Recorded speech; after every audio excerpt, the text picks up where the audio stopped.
बिस्मिल्लाहिर्रहमानिर्रहीम। अस्सलाम वालेकुम। A1 टीवी के साथ मैं हूँ राशिदा मुनीर। नजर डालते हैं हेडलाइंस पर।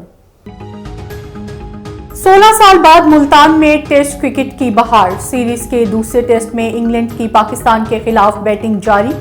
लीग स्पिनर इब्रार अहमद का डेब्यू। इंग्लिश ओपनर्स को पेविलियन की राह दिखाई। बैन के 63 जैक क्रोली 19 रन्स बनाकर आउट। मेहमान टीम को 3 मैचेस की सीरीज में बरतरी हासिल है। सऊदी अरब माशी मुश्किलात में घिरे पाकिस्तान की फिर मदद को आ गया।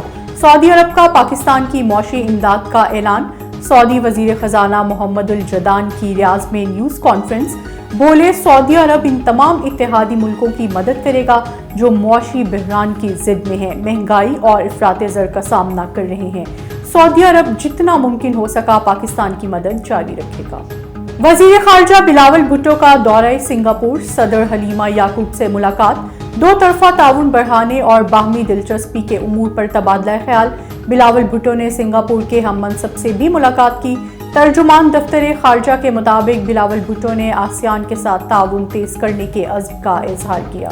पाकिस्तान और अमेरिका के दरमियान मजबूत सिक्योरिटी ताउन जरूरी है। तिजारत और सरमायाकारी समेत मुख्तलिफ शोबों में ताउन बढ़ाएंगे। अमेरिका में पाकिस्तानी सफीर मसूद खान की थिंक टैंक से गुफ्तगू।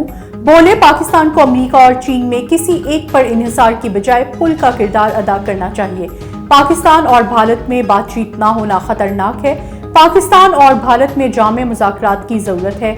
आलमी अमन और इंसाफ के लिए जद्दोजहद जारी रखनी चाहिए। पीपल्स पार्टी और नून लीग के खिलाफ ममनुआ फंडिंग केस। पीटीआई की जल्द समाअत की दरख्वास्त मंजूर। इस्लामाबाद हाई कोर्ट में 22 दिसंबर को समाअत होगी।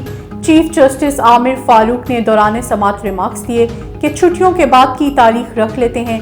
वकील फैसल चौधरी ने इस्तदा की समाअत पहले मुकर्रर कर दें।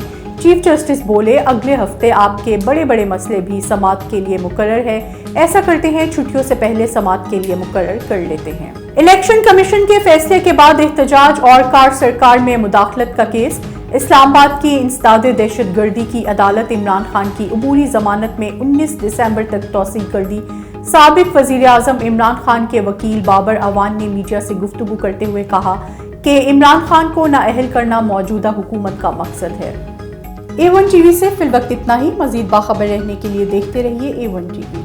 A1 टीवी, सब पे नजर, अंदर की खबर।